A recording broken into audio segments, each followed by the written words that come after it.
Ready?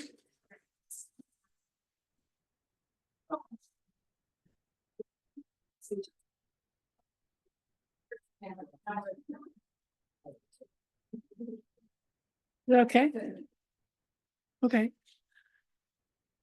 Good evening, Democrats and friendly unaffiliateds and other members of the opposition.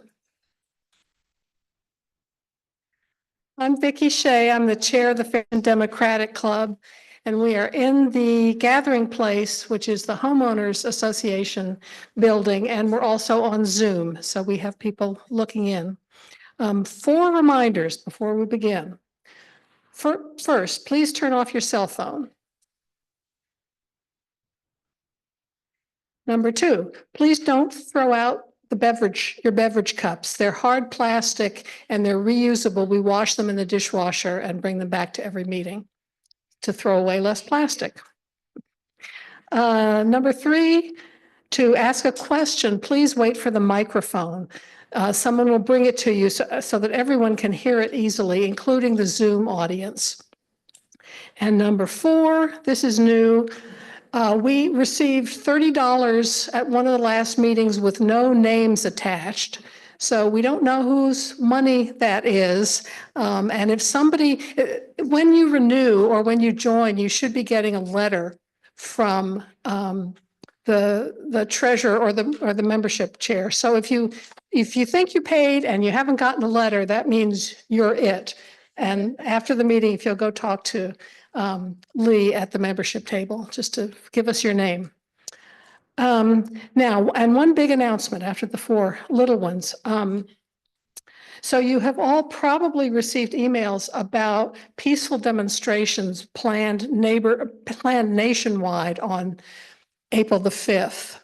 And the meaning of that is that it's called hands off, which means Trump and Musk, hands off our democracy, hands off our economy, our education system, our healthcare system, Social Security, everything that they have their hands on. What? Immigrants, everything. Yes, thank you. We can't, they're too long to list. We'd be here all night. Anyway, the closest location for that is in Pittsburgh, which you probably also know. Little Pittsburgh is going to prove itself again. But the information that you got is that it was going to be at the old courthouse. And in fact, it's been moved because so many people are going to go that for safety and security, it's going to be moved to outside the new courthouse, which is 1 block south, essentially, of the old courthouse. So it's another 3 minutes of walking, but it's going to accommodate more people more safely. So everyone is welcome to gather at the Chatham County Democratic Party office in the Food Lion Shopping Center at 10:45 and then walk together up East Street so that the march actually can begin there. And the more people that go, the more visible it's going to be. And we're going to put the information about the new location in another email to our members next week. But if you go to the old location, there'll be people there saying, just walk 3 more minutes that way and you'll make it. And you're welcome to bring signs, and you're encouraged to bring signs, but nothing on a stick. Okay, just paper that you can hold in your hand. But the cleverer, of course, the better. Hands off this, hands off that, anything you want to say, but within propriety, right? Yeah, nothing obscene. Okay, but the other thing I quickly want to tell you is that there's another group that is arranging a day trip by bus to Washington, D.C. It's the group from Carolina Meadows that has reached out to us and reached out to Carol Woods and other places. So they've arranged for the bus if they can get enough people to cover the cost, which will be around $100. And leave at 7 in the morning, in theory back by 7 o'clock in the evening on April 5th, which is a Saturday. If you want to reserve a seat on the bus, which I have nothing to do with, but I do have the contact information for the person who's arranging for the bus. So come see me after the meeting and I have a piece of paper with her email address and her phone number if you're interested in that. But move quickly because they need to know if they have enough, for the bus to go. Okay, that's enough of that. That's the announcements. So our speaker tonight is Katelin Kaiser from Democracy North Carolina. She's an attorney and she's the policy director of DemNC, which everybody calls it DemNC, which is a nonpartisan nonprofit organization that for over 30 years has been advocating for voting rights, shining a light on money in North Carolina politics, and fighting voter suppression and gerrymandering. In this terrible period that we're in of the attempted destruction of our democracy, we need to hear from her about DemNC's work and how we can help. So, Katelin Kaiser.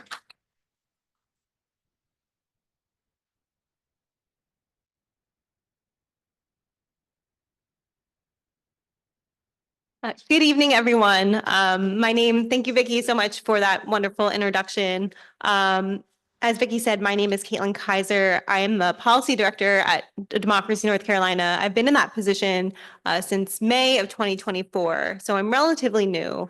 But prior to that, I was voting rights counsel at Southern Coalition for Social Justice, where I litigated voting rights cases across the South, including North Carolina, Texas, Georgia, as well as Tennessee and Florida. And so I'm really excited to have this conversation with you all tonight, because one of my favorite things to do is to be able to give talks to community and hear what questions that you have, what's on your mind. And so that helps me inform the way that I talk about policy and what we prioritize at Democracy North Carolina.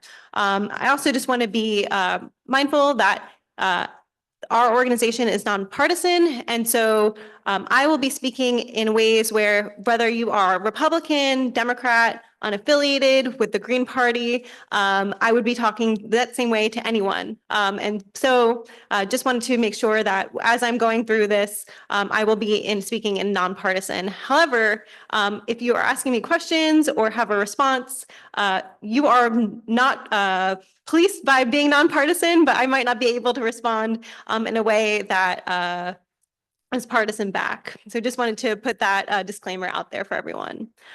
So tonight I'm going to talk a little bit about Democracy North Carolina, the work that we do, what our focus is right now in 2025, talk about the 2024 general election aftermath, because that is a lot of what we are seeing right now come into play at the General Assembly as well as the federal level. I'll talk a little bit about the federal landscape, then what we're seeing in North Carolina, and how you all can take action steps. So whether that is with Democracy North Carolina or on your own or in a collective action like we're here tonight. And so, as Vicki said, Democracy North Carolina, our mission is to strengthen democratic structures, build power among disenfranchised communities. Historically, in Democracy North Carolina, we are talking about Black and Latina voters, but Democracy North Carolina also has an emphasis on young voters. We know that in North Carolina, in particular, the General Assembly, every single session is trying to undermine or take away voting rights from young people because they are scared of the change that young people want to bring to the state. And so that is a community that we are continuing to emphasize and build power among. Also, we want to inspire confidence in a transformed political process that works for all. Things just are very scary right now. There is a lot of going on. People feel very much like, I can't do anything. My voice does not matter. Why should I even vote? And so one of the pillars of Democracy North Carolina is to say, yes, things are bad, but we can actually do change. We don't have to make big change, but we can make small change within our community. Just by us gathering here tonight shows that we do have power in numbers. It might be 30 of us, and how many of us are on Zoom right now, but that still does matter, and that has force. And so again, in the founding of our organization is we do envision a democracy that is truly of, by, and for the people. Regardless of your political affiliation, everyone who is eligible to vote should be able to vote and have that vote count. And we know in North Carolina that process, that having that vote count is being challenged right now with the Judge Griffin baseless voter challenge that I'll talk a little bit about too. So yeah, we've been around for over 34 years, speaking truth to power. Our founder is Mr. Bob Hall. You may have heard of him or worked with him or heard him speak at many of his talks. He is someone who I look up to and inspire to be like Bob Hall. Our organization focuses on we grew out of Democracy South, which began as a project of the Institute for Southern Studies. And so this was work that Bob Hall started and really that centered on research. So researching why political outcomes were happening the way they were, really looking at big money and special interests in influencing candidates, looking at redistricting and seeing how lines were drawn and really raising awareness. And in that research, he used the media to be able to convey to folks what was really happening in our state that sometimes people couldn't visibly see, but were experiencing the effects of because they would go to vote and that vote would feel like they didn't have any power or affect any sort of change. Bob Hall also ensured that we all have same-day registration. Democracy in North Carolina and partners like the NAACP really pushed the need to have same-day registration. And so same-day registration, again, is under attack in North Carolina. Last session, 747 modified same-day registration requiring a compact time to verify someone's address.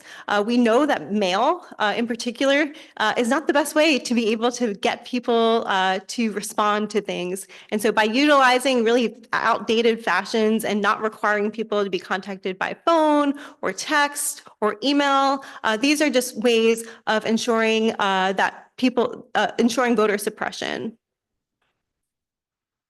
And so today, Democracy in North Carolina is focused on research and innovation. When I say research and innovation, one of the things that our organization right now is doing is a lot of participatory research. And what I mean by participatory research is we're using focus groups and we're using surveys to understand what are people concerned about.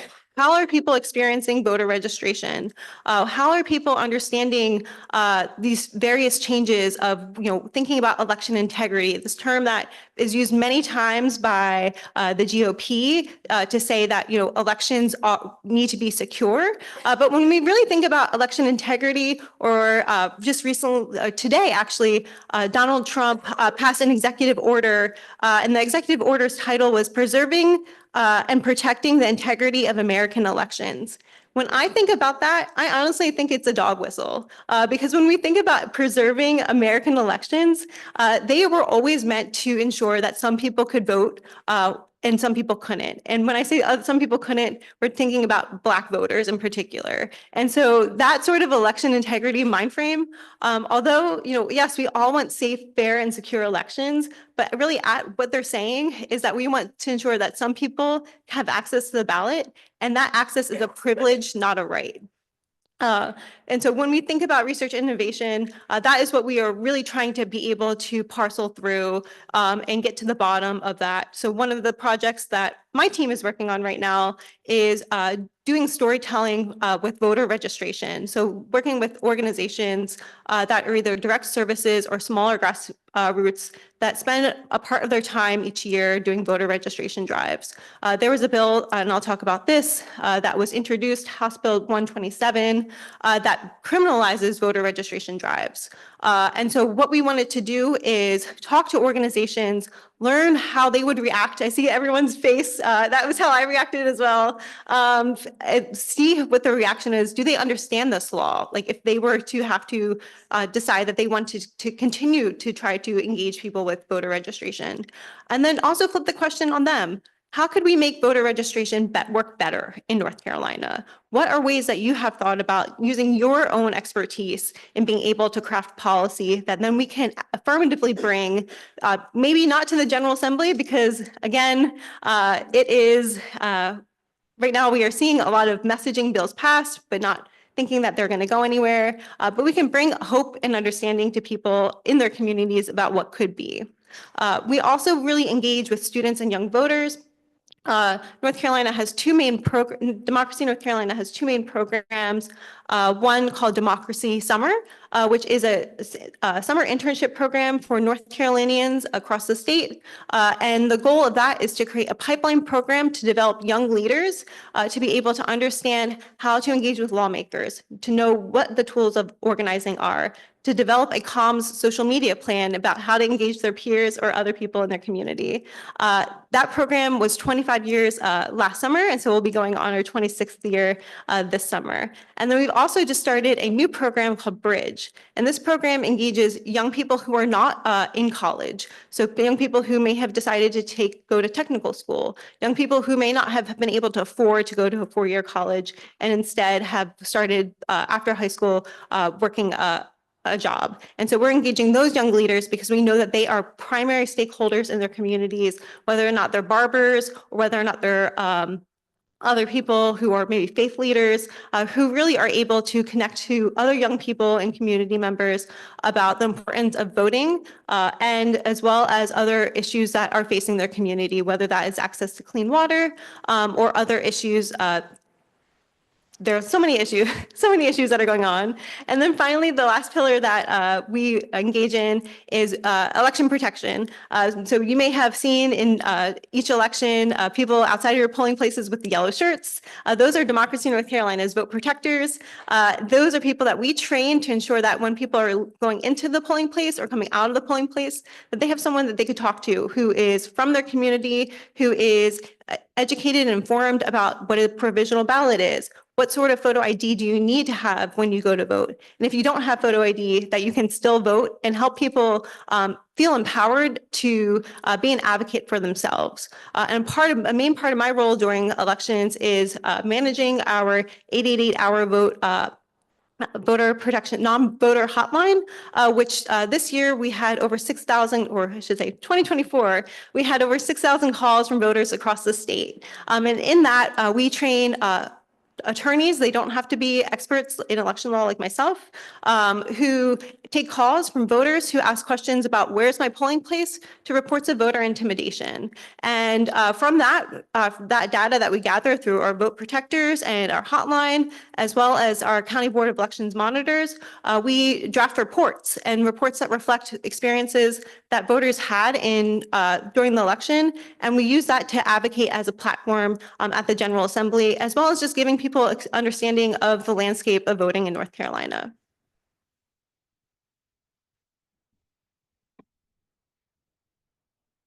And Democracy North Carolina also has a really large organizing platform. And so we have 7 different organizing regions, with each region having about 2 regional organizers.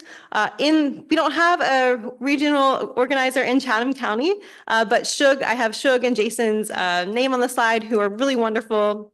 I also come out a lot to Chatham County, to whether that's to attend the County Board of Elections meeting and to give public comment, or to ensure that, being able to give talks like this in communities, or making sure that if there's an issue at a polling place, sometimes they'll ask for an attorney to come to be able to talk to the election officials at the polling site. And another important thing, just want to name, is although North Carolina is a purple state, we know that it's really important to have people from the community who are able to talk about local issues. And so what our organizers really do is they don't take, we might say, okay, we want, same day registration is really important in North Carolina. And they are our ones who will give that message to people in their community, and then be able to talk back to me and say, hey, people are really having a trouble with this HAVA doc. They don't have actually a driver's license in their name, or they don't have a utility bill in their name because it's all in their parents' name. How do we navigate this? And so they really help us also document issues that voters are facing. One thing that we're working on this year is a project with Duke University on revamping and re-energizing our money in politics research. And we're actually doing a case study in Mecklenburg County, looking at how big development is influencing and pushing pushing out Black historical communities and pushing them into areas such as Cabarrus or Gaston and Union County, and really driving up the prices of having a livable community in Mecklenburg and the Charlotte surrounding area, as well as influencing the city of Charlotte's elected officials, because once you're elected, many times that's when you have big development companies come in and say, hey, we are really interested in building a mixed use parcel. Would you be able to change the zoning law so we could be able to build that? And many times that change in zoning law is where non-white people or low wealth people live. And so we are really looking to be able to document those changes of how money influences local policy decisions. So I'm going to take a sip of water and we'll move on to talking about what happened in the 2024 general elections. And the first thing I'm going to start with is the Griffin voter challenge. So I hear the noise. I will say Justice Riggs was my mentor. I got to work very closely with her when I was at the Southern Coalition for Social Justice. And so I feel like sometimes I get emotional thinking about this because I know how much she cares about literally the integrity of our elections and making sure that they are fair, safe, and free for all people, and just the fight that she has for all North Carolinians. And so to know that she rightfully and legally won by 734 votes, and for Judge Griffin, or I should say Jefferson Griffin, to continue really this baseless and deceptive challenge is really hurting trust in our elections. And so it's been 226 days since Election Day. Importantly, in North Carolina, although Election Day is the day that all voting stops, ballot counting continues to happen up until 10 days, and then the election gets certified on the day of what's called the day of canvass. And what happened in this situation is as provisional ballots and absentee mail-in ballots were approved and counted, the vote total started to change. And so, yes, Judge Griffin was in the lead on Election Day, but because of the election law and policies that we have in North Carolina, after all the ballots were counted and totaled, Justice Riggs won by 734 votes. There was 2 recounts, one that was done by machine, so that in North Carolina, we'll call that a tabulated recount. And other one that was a sample one by hand and eye. So not all counties, or I should say not all precincts did a recount, but the State Board of Elections takes each county and through that does a random sampling of what precincts should be counted in that county. And then from that, it also confirmed that she won by 734 votes. After that was done, that is when we went into Judge Griffin's election protest. And I really want to emphasize that this is not what he is doing is not legal, and it's not legal for a numerous amount of reasons. But he is bringing a mass challenge of voters, is trying to disenfranchise over 65,000 voters. And at the issue here is he's saying that these voters were ineligible to vote. In North Carolina, under our law, that sort of claim or allegation, thank you, needs to be brought 90 days before a federal election. That is by federal law as well as state law, because we know sometimes that people, just like here, that people have bad intentions. People want to ensure that some people can't vote based off of who they look like or their political affiliation. And so they will bring these challenges that have not individualized evidence, which is required by law, and try to massively disenfranchise folks. And so this is what has continued to play off 226 days since Election Day. Last Friday, the Court of Appeals had an oral argument hearing yet again the arguments from Judge Griffin, our State Board of Elections, and Justice Riggs. And since really December, when oral arguments and the briefing started to happen, what has changed is Judge Griffin's legal claims. At first, he was really focused on the 60,000 voters that have quote unquote an incomplete voter registration.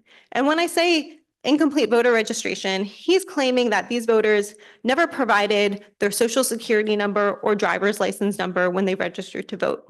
And in North Carolina, you don't have to provide those numbers because we have what's called bringing a HAVA document. And when I say HAVA document, that's called the Help America Vote Act. And that's a federal law that allows people who may not have access to their social security number, may not have a driver's license for whatever sort of reason, but they can bring a document that shows their name and current residential address, such as a utility bill, a federal document such as like a Medicaid statement, and bring that when they go to present to vote, and that will be used to verify their identity. And then once again, like everyone else, that voter will be sent a voter registration card.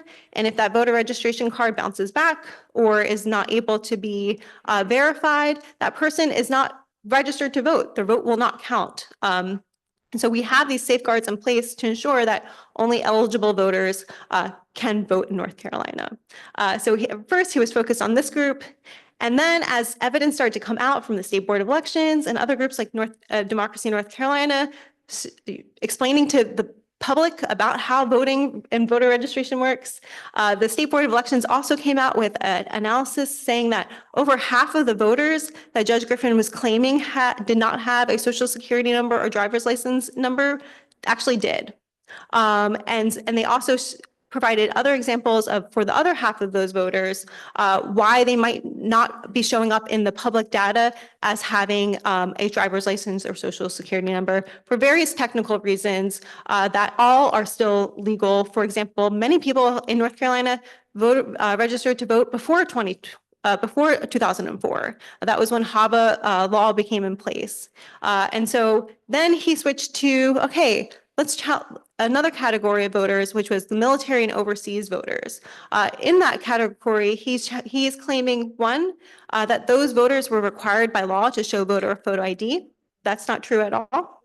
And the other issue that he had was voters who never resided in North Carolina, but their parents had, before they went overseas, had and claimed and still do claim residency in North Carolina. So thinking about a lot of times young people who their parents may be diplomats or missionaries or a part of the military, and they are born overseas at a base but are still US citizens, and they're allowed by law and by federal law to claim North Carolina as their place of residency for voting.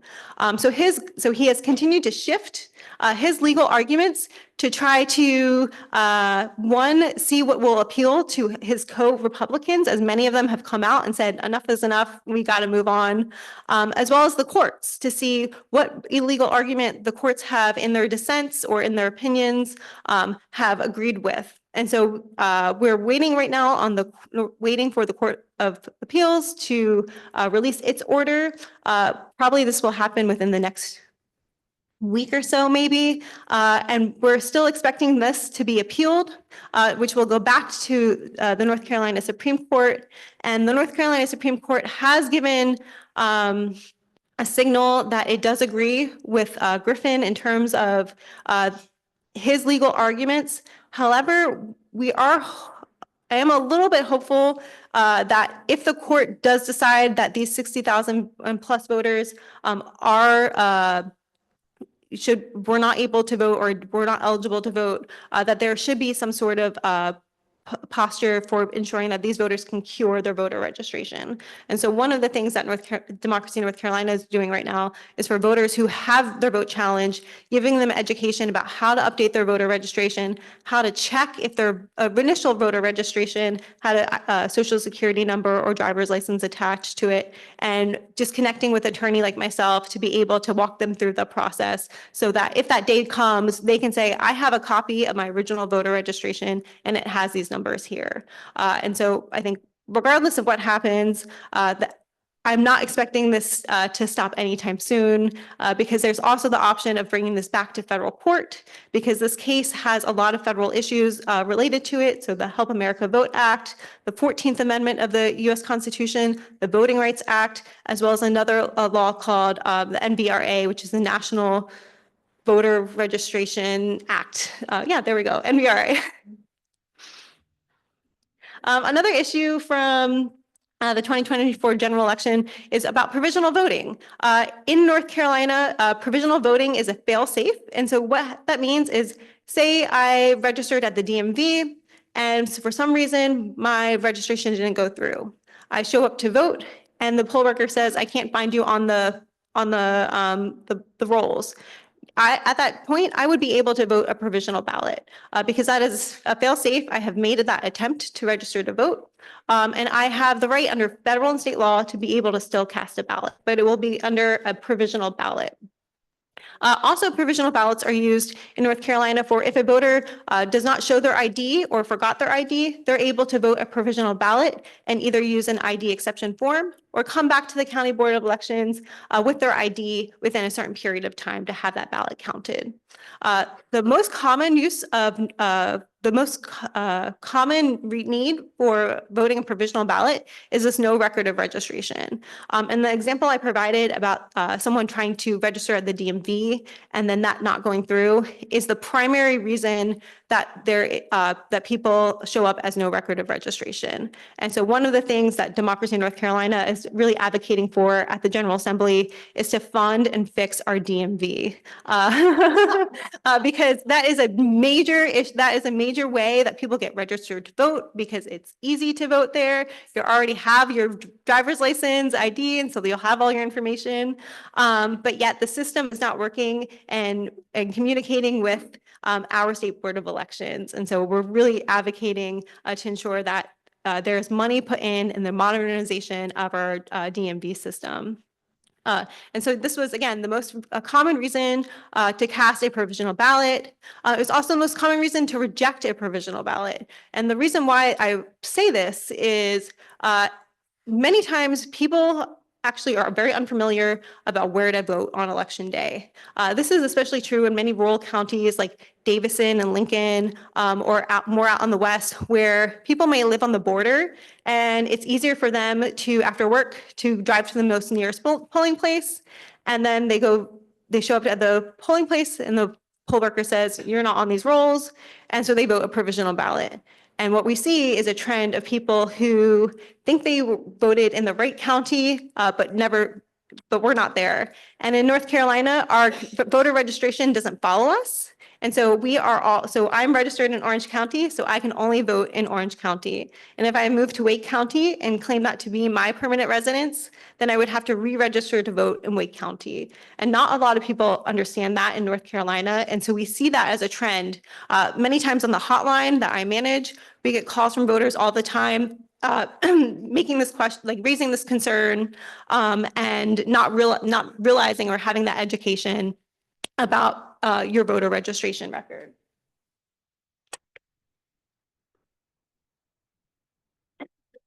And then finally, this was the first general election where voter photo ID was required. And one of the things that we were really concerned about is in the municipal election, when voter photo ID was first implemented, we saw a high number of provisional ballots for photo ID not provided. And so we were really concerned that we were going to see a large number again of provisional ballots due to voter photo ID. But that wasn't the case. And I was really happy about that. I think it was 98% of people showed a photo ID when they went to vote.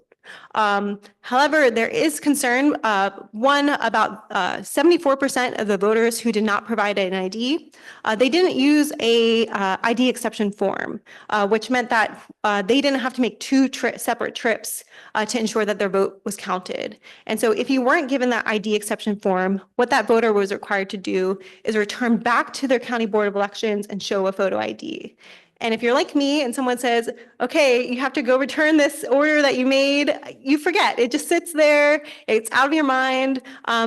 People go on with their life. And so it makes sense that if you were asked to return back to the county board to show an ID, that you just might forget about it. And especially because in North Carolina, there's no requirement for the counties to send people reminders. Because one, that's an expense that is unmandated and it's not in the law. And so one of the programs that Democracy in North Carolina did in the 2024 general election was we did phone banking. And so we were able to see through the public data at that time which voters were flagged as did not provide ID and needed to return. And so we called, 500 or so voters and made those requests of them to return back to the County Board of Elections. Many of them who did pick up the phone were really thankful of that because they just forgot. Life got busy, or they were helping a loved one that we were able to connect with, and they were able to make that ride for them. Another thing that we were able to do in this general election too is give people rides to the polls. That is a large issue that we see in North Carolina, especially with many older voters or people who may be in rural areas or people who are homebound who weren't able to vote by mail. Democracy North Carolina, our other partner, NC Black Alliance and Disability Rights NC, we did a ride share program. And so if someone called the hotline and as we were helping them with the voting plan, they said, well, I don't have a ride to the polls. We were able to set that right up for them so that they were able to actually get to the polls. And then after the election, if someone had to cure their ballot or make that ride again back to the County Board of Elections, we were able to set that up for them too. The last thing I want to talk about is this law called Senate Bill 382. This was passed in December of 2024, right after the election was certified. You may have heard this as a power grab. They did lots of things. One, they didn't fund Hurricane Helene, which they said that they were going to do at that time. They removed a lot of the governor's powers and just a lot of other ways of undermining the voters' will. One of the things that they did really, this is the list of things that they did related to the election law. One of the main things that we were really concerned about is, as I said in the last slide, we had over 65,000 provisional ballots. Those provisional ballots were able to be researched, processed, and voters were able to be contacted within a 10-day period. The General Assembly has now extremely shrunken that to 3 days. And why is that? Because when we look at the data of who votes provisionally, it's young people, people who are low wealth, and people who are usually of color. And so that is, again, a particular way of targeting people. They are saying that, look, people want their election results on election day. That is the reasons that they're giving the public. People want election integrity. They want to ensure voter confidence. And so we need to make sure that we have our results as soon as possible. But we have heard from election officials saying that this sort of deadline is logically impossible, that this would actually cause more false issues with voting. It could make sure that the ability to actually count ballots fairly and under the law would be jeopardized. And so one of the things that I have seen in my career here in North Carolina is the General Assembly is very intentional about changing the law to ensure that what they are saying, for example, voter confidence, doesn't happen at all. The exact opposite happens, that we have issues with county boards of elections being able to do and run our elections fairly. Another thing that they did is they shifted the governor's power. So the governor in North Carolina has the power to appoint the state board of elections members, as well as the chair of each county board of elections. And the reason why this is important, and I'm just going to say a fact, is the governor is right now a Democrat. Democrats typically have policies that are pro-voter, that are accessible, that understand and try to make voting as easy as possible for people. They shifted the governor's power to the state auditor. North Carolina is the only state now that its elections agency is under the state auditor. And they did that because the state auditor was elected Republican. Prior to this change, there was another law passed in 2023 called 747 that did the exact same thing, but shifted the power to the state secretary. And the state secretary, the voters in North Carolina elected a Democratic state senator. And so once that change happened, they passed this law mooting the other law and saying that now this is what we want. And really, at the end of the day, what you can see is it's a partisan ploy to ensure that they are able to control the outcomes of elections and the way that elections are administered in a way that reflects their policy priorities. And so in December, the governor, Governor Stein, or I should say Governor Cooper and now Governor Stein filed a lawsuit challenging this particular provision. It is waiting at the Wake County Superior Court. It is supposed to be heard by a 3-judge panel. The panel has not been selected yet, but we are waiting to hopefully see some sort of prevention of this law moving forward in May. If not in May, we believe that our state board of elections will shift to majority Republican, and that our county boards of elections come June will shift to majority Republican as well. I'm sorry, everyone. Okay, and I just want to be mindful of my time. Where's Vic? How much? Okay, I'll make it go through a lot of things. So I'm not a budget expert. This is not my area of expertise, but I just wanted to shout out a really great partner, NC Budget and Tax Center, who does a lot of analysis about budgeting and tax policy in North Carolina.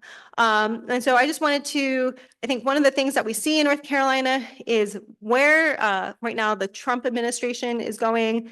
Our lawmakers in North Carolina want to mimic that. And so they are these sort of budget cuts that we're seeing at the federal level in terms of ensuring childcare, education, healthcare. I'm assuming that we will see some sort of mimic policy come with our state budget when that starts going probably in the next 2 months or so. And all of this is really important in terms of elections, because when we lose federal funding, that is our right because we all pay taxes. Those shifts go back to our counties and our local municipalities. And then our local municipalities and counties, they might say, well, we can't have as expansive early voting sites because now we have to shift money to ensuring that we can give healthcare or have more potential clinics open that needs to be sponsored because our federal government is not is not supporting that funding where it used to come in through that stream. And so that is where elections come into this. Is we are already seeing in some counties where they're saying we are going to have to consolidate precincts or cut early voting, whether that is the number of hours or the number of sites, because of concerns of the federal, of not enough money coming into their county from federal tax dollars. Also, we just want to mention several legal challenges that our Attorney General, Jeff Jackson, is bringing. So he's a part of 4 litigations right now on behalf of North Carolinians. One, the DOJ and unauthorized personal and financial data sharing, the freeze on federal grants and funding. A court has said that the Trump administration has to release those funds. And as we all know, Trump believes that he is above the law and has not yet done what the court has asked him, opposition to limiting birthright citizenship, as well as funding cuts to the NIH, which we know is really essential, especially in the Triangle area and many of our research universities in North Carolina. And so one thing that we are seeing is with our Attorney Jeff Jackson being able to bring these challenges, we have seen a bill called Senate Bill 58 be introduced that strips away his power to legally challenge these executive orders. And so we are seeing as our elected officials are responding to these extreme and unconstitutional acts the federal government is moving forward with, and our Attorney General saying this is unconstitutional, this is going to hurt the people of North Carolina, our General Assembly, the leadership there, which is majority GOP, is saying, no, you cannot do that. We have to abide by what the federal government is saying. And I just think, again, it is all really ridiculous. And just the people who asked for small government is now saying, no, we want, big government. This is great for us. And so, again, it's in thinking about the policies and the mindset of what's going on at the federal level. Another thing I just want to draw your attention to is the SAVE Act. It means the Safeguard American Voter Eligibility Act. And what this would require is a voter who is registering to vote or re-registering to vote. And in North Carolina, you have to register every time you move out of your county. You would have to provide proof of citizenship. And so that would be something like a US birth certificate or a passport, a naturalization document, or a U.S. military ID. North Carolina's Real ID does not qualify because it does not show that you are a U.S. citizen. It doesn't show your birthplace. It shows that you are a citizen, a resident of North Carolina, but it does not actually say U.S. citizen or place of birth is United States. And so it does not qualify. At bottom, this is another act of voter suppression. We have heard from our state board of elections that this would completely halt voter registration, both online, in person, same day registration, as well as voter registration drives. Another important part of this is voter purges. So similar to what Judge Griffin is doing in terms of these mass challenges, we have seen an increase in groups who like Insight and other conservative groups wanting to purge our voter rolls, but in them thinking that there are non-citizens who are on those rolls. Non-citizen voting, it does not happen. And it happens, and if it does happen, it's usually by accident of not understanding that they were unable to register to vote. And then people feel truly guilty and bad, and then they are very scared. In North Carolina, over the past, I think, 15 years, there have maybe been 7 cases of non-voting. So nothing that would ever sway an election or change the outcome of the election results. Just across the country, over 21 million people do not have these proof of citizenship documents. And then over 18% of North Carolinians would have to find a new way to register to vote because based off of census data of the sort of documents that people hold in the American Community Survey, we're able to find that information out. Across the country, 8 states have implemented some sort of law similar to this potential federal law. Importantly, in Kansas, there was a lawsuit challenged finding the law unconstitutional because after it was passed and enacted, over 30,000 people were disenfranchised, and I think it was 12% of those voters were new voters. And so the federal courts have struck that down. And I say this because this is something that I'm very concerned about that could come here in North Carolina. We know, again, that Speaker Hall, President Moore, Senator Berger are wanting to be parallel and in step with Trump and Elon. And so if this does pass at the federal level, we are right now, myself and our partner Common Cause are working on a lot of research to be able to figure out, okay, in these states, how are they implementing this law? That we can get a step ahead before it actually comes to North Carolina and make sure that people are educated and aware that non-citizen voting is not happening, that this is a way of trickery and deceit and manipulation of people's understanding of really what is going on in our communities. And so I'm going to just jump into some bills. So I already talked about House Bill 127, which is the voter criminalization drive.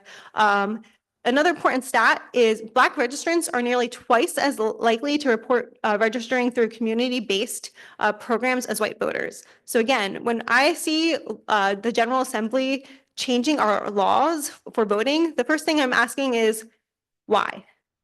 And I look back at the data that we have from our general elections or historical data, and then you can see the through line that these laws are enacted with a racially discriminatory purpose, as well as a racially discriminatory impact and outcome. Another bill that we have seen introduced is House Bill 66 and House Bill 411, and this would reduce the early voting period from 17 days to 6 days. This has been filed. It hasn't moved into committee or House yet, so we're still monitoring it. But one of the things that it would also do is eliminate Sunday voting. And Sunday voting in North Carolina has actually increased. Previously, many counties did not want to do Sunday voting, thinking it was a day of rest for their poll workers or election staff for religious purposes. But because of community support, especially thinking about historical needs such as souls to the polls, many counties have now adopted at least one day of Sunday voting in their early voting plan. And so this bill would completely eliminate that opportunity for folks to use Sunday voting. Another thing is over 2 million voters used in that period that lead up to that 6 days, used early voting between October 17th and October 27th. And this is all public data that I have. And so I know that the General Assembly and the people who are introducing these laws have a plethora of millions of dollars of resources for them to be really able to see in 10 years from now, if a law like this was enacted, how would that change the outcome of the General Assembly? Another couple more bad bills. This was introduced yesterday. It's called the DAVE Act. So this mimics a lot of the DOGE policy that we're seeing in terms of accountability, value, and efficiency. And what it would do is it would require the state auditor at the end of this year to make a report that includes recommendations to cut state agencies or to dissolve them and eliminate government positions because they are because the state auditor believes that it is not worthwhile for state funding. We're also seeing, again, bills that are mimicking what we're seeing at the federal level, elimination of diversity, equity, and inclusion from public schools. And then we have Senate Bill 153, which is the North Carolina Border Protection Act. So it is all just comical, but it's all really scary because so many people. I was just out in Greene County the other day, and I was at a community event where we had the sheriff come out. It was a Know Your Rights event, and we had the school superintendent there having a community conversation with primarily Spanish-speaking and Latinx people, and talking about these sorts of bills that are coming up. And people wanted to know, when does my status actually come into play if I'm going to be going to school? What sort of rights does the school have to protect my child and my family? And so I think one of the things is it's really easy, I think for me, especially as a white young woman, to turn off my news and to be in my position of privilege and to act as this does not affect me. And although Senate Bill 153 might not become law in North Carolina, it is policy violence. And the purpose of them is to make fear and to make people be divisive of each other. And we really right now need solidarity and ways of bridging our communities together. And some good bills. I'm going to go through this really quickly. So we've got the Judge John Joe Nonpartisan Judicial Elections Act. This would reenact nonpartisan judicial elections, which we need desperately because, again, I think the Judge Griffin challenge with Justice Riggs, it has turned into really a political battlefield where our justices should not be in the center of politics. It would also reestablish public financing of our judicial elections to ensure that our judges are not swayed by wealthy and special interests, which we see both at the federal level as well as the state level. It would also then reinstate making legislators documents public records. So 2 years ago in the budget, the General Assembly snuck in a provision that allowed lawmakers to decide whether or not they wanted to make their records public records. It gave them a privilege to throw away their records. It gave them a privilege to sell their records, but it didn't require them to make them public. And so this law would basically go back to how the law was in 2023. There's another bill. This is more of a messaging bill about automatic voter registration. So starting in 2026, if this was passed, it would require automatic voter registration at the DMV, community colleges, and the UNC school system. In the UNC system.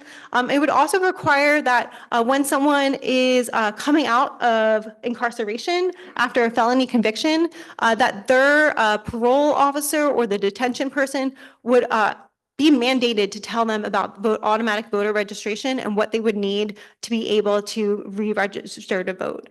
And then finally, we have another great bill, a workers' rights bill. In North Carolina, we have at-will voting, which allows your employer to fire you at any time without any just cause or reason. And we're seeing this a lot happen at the Amazon warehouse and other sorts of wealthy, thinking about Tesla, Amazon, many of these corporations that come into North Carolina because of our great tax policy for wealthy and rich people, but not for us. And they can fire people if they want to start to try to unionize, or if they are like, this is what I'm getting paid. What are you getting paid? They can get fired for that. And so this Workers' Rights Act would abolish at-will employment, create paid work breaks and meal periods, as well as allow workers to talk about how much they get paid without the risk of being fired. So I'm going to stop there. Sorry, everyone. I have lots of more information, but you'll have the slides, and I can provide Vicki with all this stuff.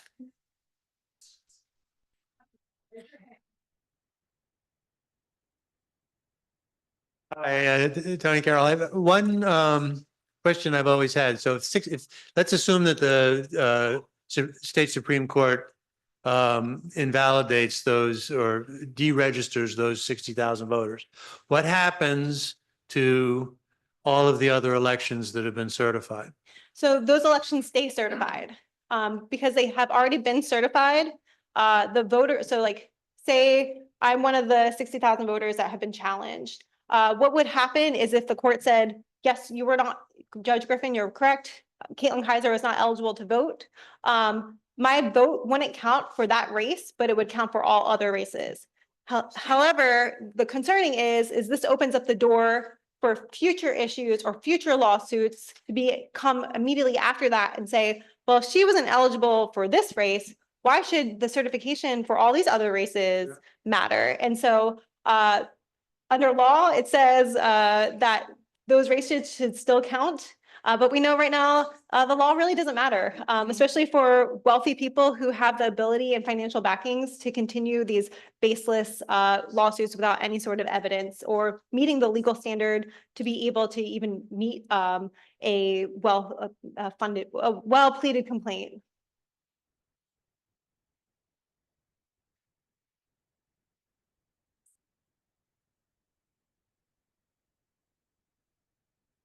I was impressed by your number of 6,000 calls to the hotline.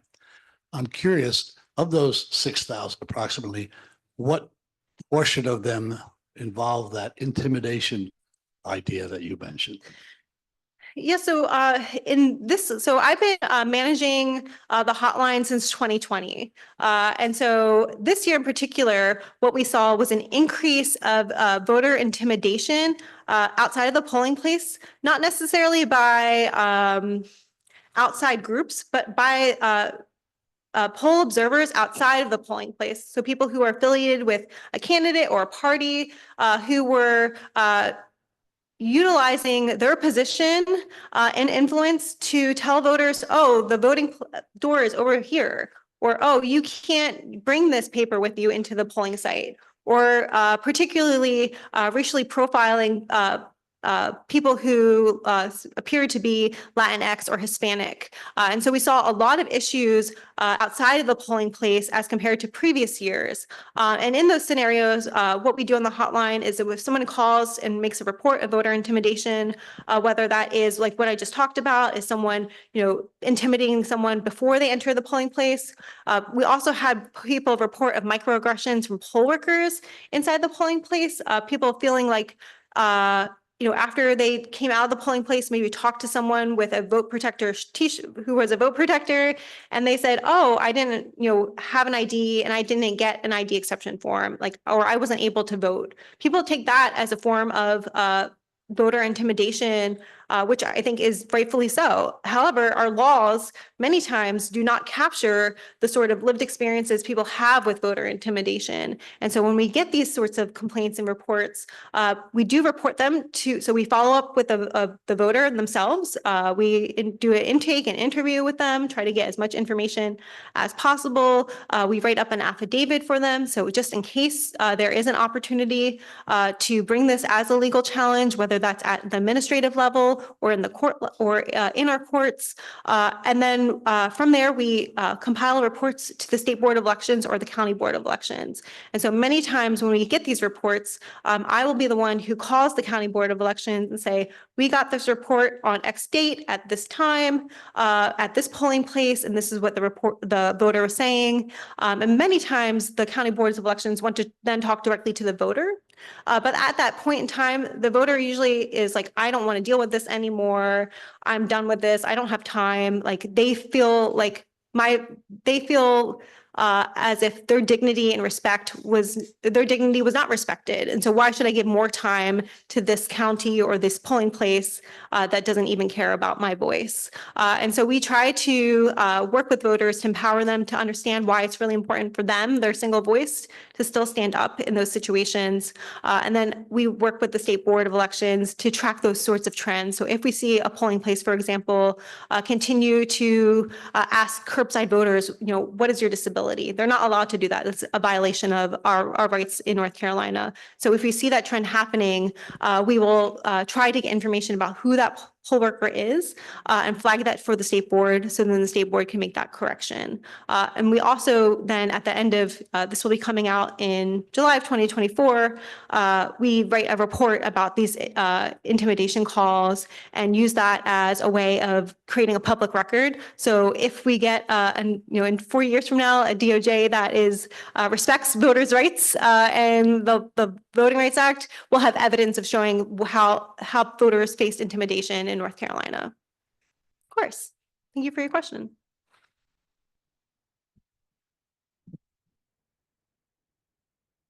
So I someone have two questions. They are related. The first one's a little bit tongue in cheek and relates to the second one. The first one is, how do you get up every morning and go to work? Because it has to be terribly depressing. The second one relates to the people here in this room in that I know many of us have been making phone calls and writing letters and going to the rallies in Raleigh, going on the 5th to the rally in Pittsburgh. But it feels a little like a tsunami, like you just can't fight that huge flood of Republican guck. And so just wondered if you had any thoughts on, what happens in the next year? So I'll start with your first question. I think for me, oh, thank you. Sorry. Thanks, everyone. So when I graduated law school, I wanted to be a public defender. I really wanted to go into criminal defense and specifically for Indigenous people. That was something that I was really passionate about. But I had many mentors and a law professor, Professor Irving Joyner, say you need to be in voting rights. Like this is where that you can make change and make an impact. And my first job was at the Southern Coalition for Social Justice, again, getting to work alongside Justice Allison Riggs. And I think for me, one of the things that opened up my mind to being able to sustain myself to this work is really thinking about voting should not be political. Yes, of course, it has a political element to it, but the act of voting itself is a right and not a privilege. And many people have died for that right, have put their lives on the line for to be able to access that. And so for me, one of the things that I always think about is the people who came before me who have fought so hard and now their children are fighting for that. And if I can be someone who can continue that legacy and wake up every morning and say, yeah, it's really hard to hear and listen and follow to the General Assembly and hear the lies and the manipulation that they tell themselves and they tell us. But if I can be able to coming here tonight and speak to you all, if I can travel to Western North Carolina or Eastern North Carolina and be able to be in conversation with people, to give people more insight into our elections and how they're run. For me, I think at the end of the day, that really helps me say, we might not be winning today's battle and it might not be one for 4 years from now. But I know that I have made an impression on someone. And so I think for me, that is great. And I also have a really loving partner who just is really amazing and helps me try to tries to help put some barriers into into the work because I am someone who like will be at dinner and I'll be like, oh my gosh, this is my thought, and like I'll want to write it down. And so I think I live it and breathe it, but I also know how much it means to so many people, and that's what keeps me going. In terms of the tsunami. Yeah, I feel that too, because I think in part of my job, I am an expert in voting rights and election law, but people want to know, what about the federal budget? What about education policy? What about healthcare policy? What about, the environmental justice? And I am someone who I want to learn about all those things too, but I can't do that because I would be never sleeping. And so I think for me, one of the things that I like to do is I like to focus on a particular issue. And so when I'm not in my work as an attorney for voting rights or policy director, I volunteer 3 hours each Saturday on writing letters to people who are incarcerated and providing them books. And so I do a book packing with the North Carolina Women's Prison Initiative, and that's how I spend my time. And for me, although that is not something necessarily that is within the tsunami of the political sphere right now, it is something that has tremendous impact on someone to give them hope and to feel like they are a person and not just someone who's in a cage. And so for me, that is how like I think about it as, yes, in my role, I have the honor to be able to do this work all the time. But then I think, okay, what can I do outside of this that is also really important and helps people feel that they are a part of a community? And so one thing that I think is really helpful, and when I talk to lawmakers at the General Assembly, they don't want to hear from me because they know I am going to be pushing from them a certain policy, or they know that I have already talked to a reporter and they think that I have, think that they're trash because. And so they know who I am. They don't want to hear from me, but they want to hear from you, and they want to hear from your voice. And Democracy North Carolina has many of these calls to action where you can put your name in and press send, and then it does all the work for you. But as someone who used to litigate and depose lawmakers, what they will say is, I got 200 messages that all look the same. I got 5 messages that are in detail that talk about how this would impact them. And those 5 messages are more important than those 200 messages. And so what I would encourage everyone to do, and I know in our area that we have really wonderful lawmakers who will stand up and have a voice for us and for all people across North Carolina, but send a message, a personal message, even to a lawmaker who might not represent you, and say, hey, I saw that your name is on this bill, or that you are made this vote. Although I'm not your constituent, I know someone who's in this county, and this is what we're really concerned about. So just something that is that simple, or giving an email to I'm trying to think, Bonsi. He is so amazing and wonderful and really cares about our voting rights. Sending him a thank you message. Like, I think those sorts of kind acts are also really important now, because I know we're all full of rage, but doing something that shows appreciation and giving someone like their flowers, I think is also really important to kind of disrupt that nexus that we're having of everything is so horrible and we can't trust people. Of course. So let's let her talk about this slide and then we'll finish up. Oh, yeah. So Democracy in North Carolina is a nonprofit. And so one of the things that we rely on is donations. And we have, I'm not our donor pitch, and so I'm going to not sell this as great, but your donations really do matter. Because one of the things that our development director is doing is we have sustainers, mobilizers, power builders, and change makers. And depending on the amount that you can give, you can ask particularly to fund a certain program. So if you are really interested in making sure that the work with the hotline can continue to go, in your donation, you can specifically ask that I want to fund election protection or hotline work. Or if you're saying, hey, what happened to Bob Hall's Money in Politics? That right now we are trying to re-energize that.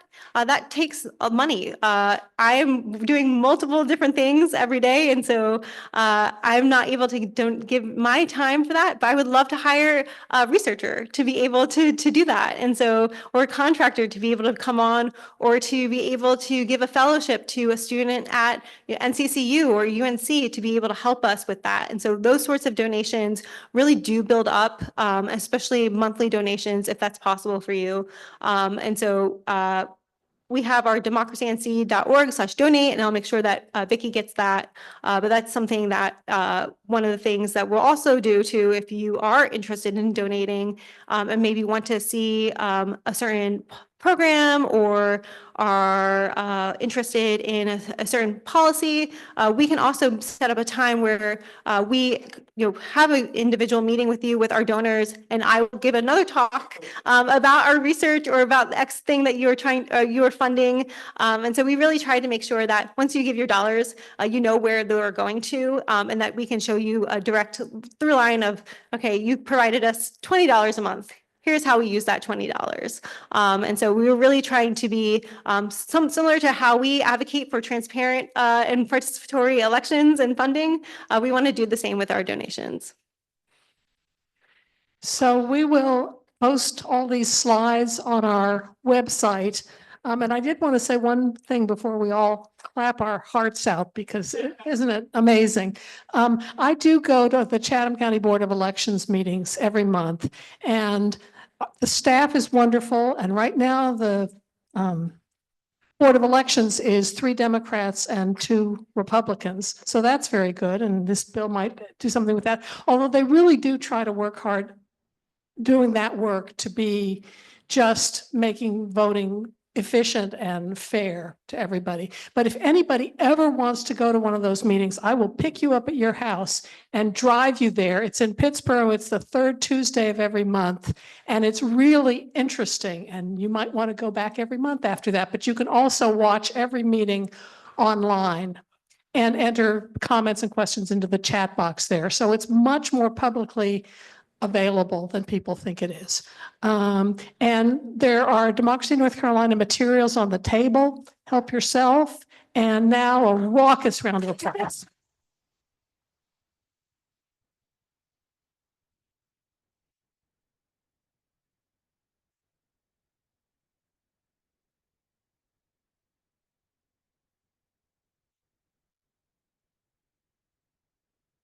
Thank you, everyone. That was so kind of and generous of you. I would not be here without you all showing up. So thank you for continuing to show up to these.